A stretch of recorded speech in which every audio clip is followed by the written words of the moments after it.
Hello, I'm Maria from Kenwood. Let me show you the features and benefits of this KMX mixer.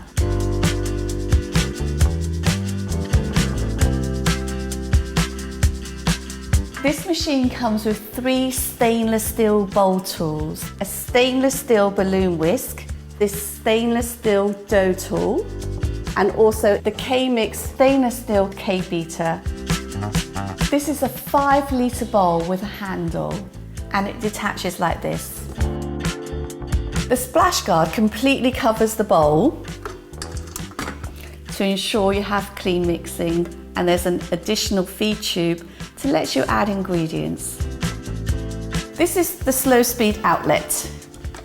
This will be where you add your slow speed attachments like your pasta roller, your pasta cutter and your mincer.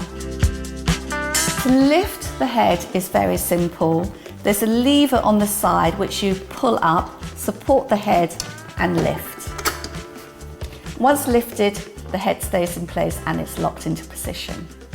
The speed control is located at the front of the machine.